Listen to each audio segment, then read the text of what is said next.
So guys, finally, the Nigerian military has issued a very strong warning to Asari Dokubo. We all know that before the local government election that took place in Rivers State, Asari Dokubo came out saying that helicopters have been flying above his house and that he has the capacity to bring them down. Guess what? The Nigerian military has finally reacted to that. And the question remains, does it mean it was actually the Nigerian military helicopters that were flying above Asari Dokubo's house? Anyway, I'm going to let you watch that video from Asari Dokubo, and you are equally going to see the reaction coming from the Nigerian military. I mean, the warning. Take a look. But you are talking. With the video, I'm not doing the video. As I said in the video, that's the video. Wike's soldiers, Wike's police, whoever, had been flying over my house and my compound in the last 30 minutes with 2 helicopter gunships. I have the capacity to contain them. Nigeria cannot surrender to Wike. Rivers people will not surrender to Wike.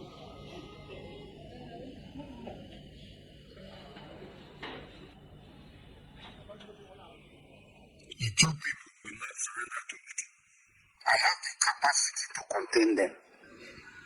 And the government knows that I have the capacity to contain them. As I've been containing other people. Let them tell Wike to back off. I am 60 years old. I've never been afraid of death. I've always embraced death. I'd always embraced death. So I am not afraid of death.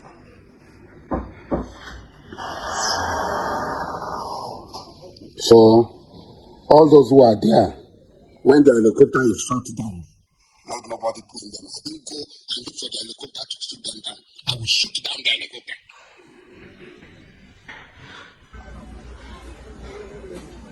I will shoot down the helicopter.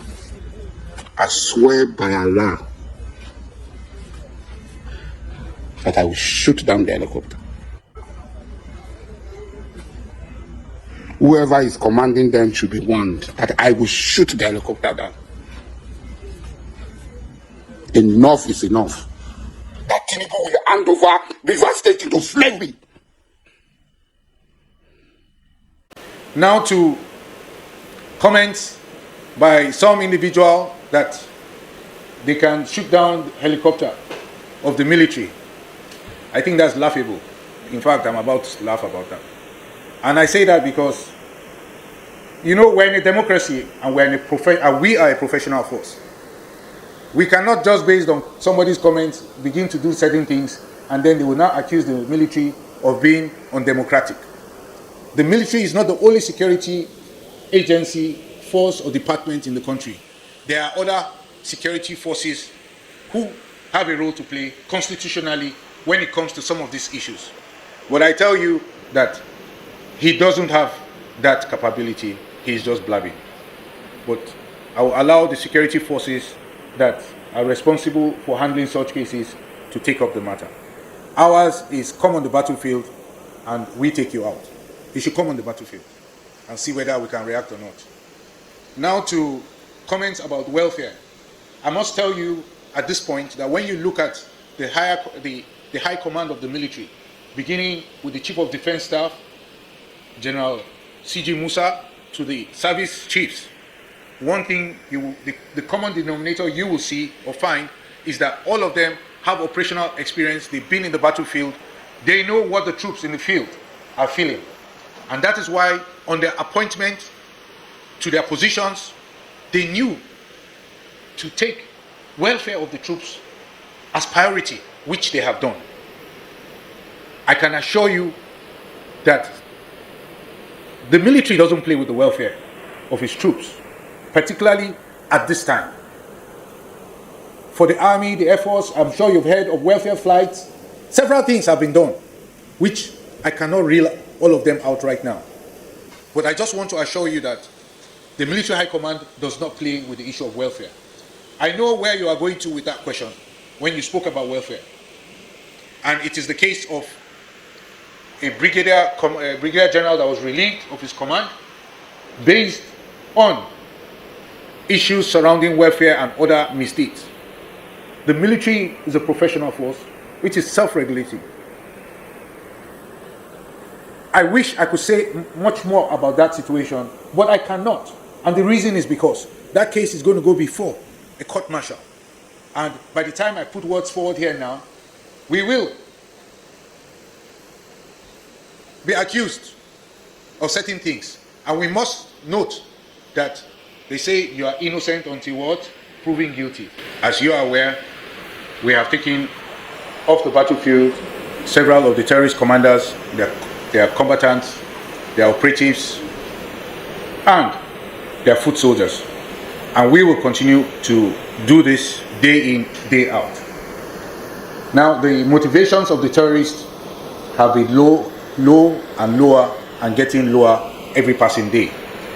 And this is indicative of the surrendering that we've recorded in the northeast. And as I speak, surrendering is going on an incremental measure every passing day. Now to the issue of some of the terrorists that have surrendered, escaping back to the bush. You would know by now that the military is not responsible for the DDR program which is ongoing with their surrendering in the northeast. Having said that they have gone back to the bush is an ugly and disappointing development. However, it requires all hands on deck to make sure that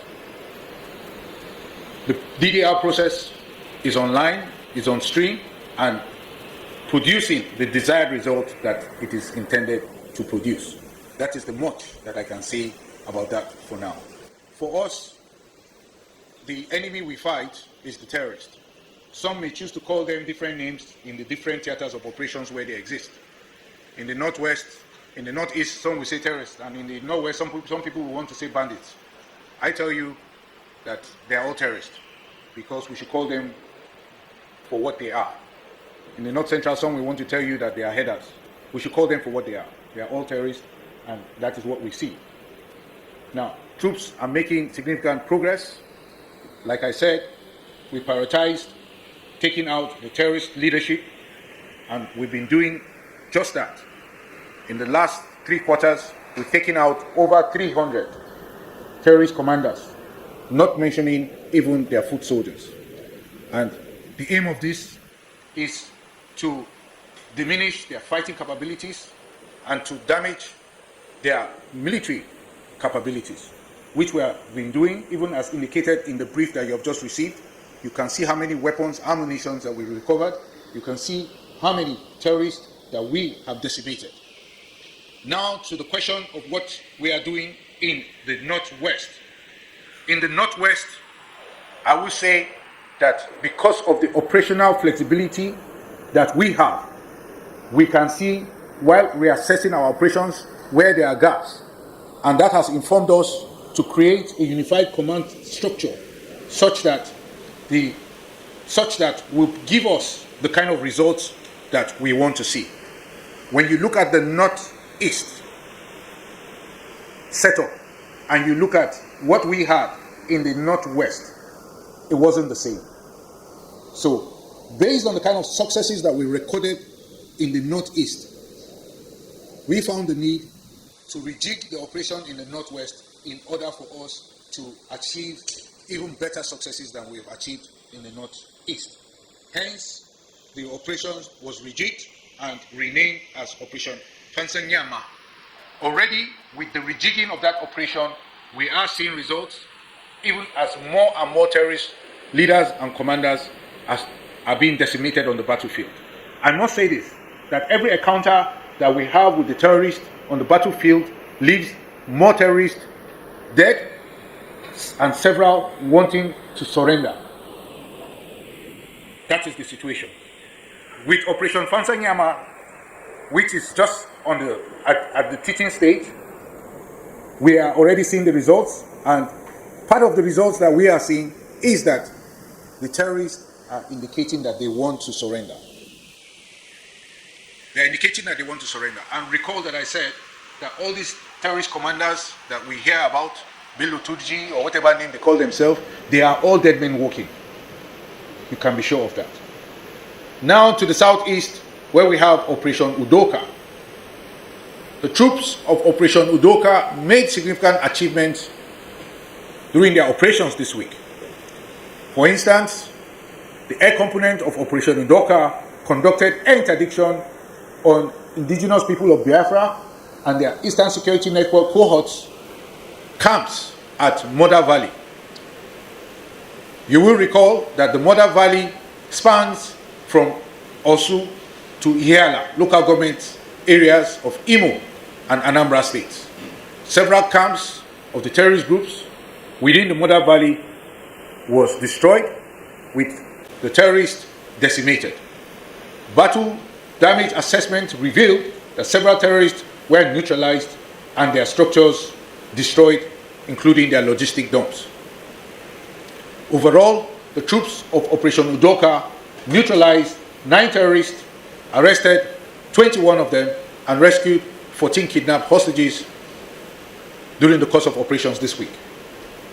The troops also recovered 9 AK-47 rifles, 162 rounds of 7.62mm special ammunition, and over 70 rounds of 50mm ammunition, among others. Now, all the recovered items, the arrested persons, and the rescued hostages were handed over to the relevant authority for further action, including prosecution. In summarizing, I will say that our role in the ongoing war is very clear, and we are increasingly making progress. Nevertheless, we are not oblivious of some security challenges faced by citizens in certain quarters. We also recognize the urgency for an immediate turnaround of such ugly situations wherever they exist. Accordingly, we are reassessing and making necessary adjustments in our operations to ensure peace and security for all citizens across the country. Overall, there is no greater prize than for us as a force to be ready to lay down our lives to secure our nation and our citizens. We have done it in the past, we are doing it now, and we shall continue to do it in the future. So guys, that was it coming from the Nigerian military. What do you have to say about all this? Honestly, happenings in Nigeria keep making people to wonder, what kind of country is this? So is the Nigerian military trying to say that they were actually the one flying above Asari Dokubo's house? And what was the reason for that? Anyway, Asari Dokubo said, whether it's Wike's military or Wike's army, Asari Dokubo didn't say Nigerian army. So it appears the Nigerian army now is claiming that they are Wike's army and Wike's police. So a whole lot is happening in this country where these our government authorities, they don't respect themselves, they don't do things in a good way, and honestly, for me, I want to say that from this response, possibly it was actually the Nigerian army flying above Asari Dokubo's house. And for what reason was that? That would they call it air patrol? For what reason was that air patrol? What were they looking for? What were they looking at? Okay, maybe possibly they wanted to know if Asari was setting up an army during the election. I don't just know. Honestly, this was just a local government election. But you see how these people turn it to become like a war front. Honestly, Nigeria is always getting it wrong when it comes to, handling things that should be done simply. They will just compound the whole thing. Just like Peter Obi will keep saying, when you walk on the street normally, nobody comes to attack you. But when you begin to take police around you and all that tension will be there. And people will even tend to do anything once there's any slightest opportunity. And that is what we are seeing Nigerian army doing. Anyway, this is also an opportunity to say the army, the police should do away with anything that has to do with politics. They should just stay neutral from politics and allow politicians to do what they have to do, and INEC to play its role as an independent, as a non or an unindependent body. Anyway, guys, let me know what you think about all this in the comment section below. Please don't forget to subscribe to the channel and turn on the notification bell. Thank you.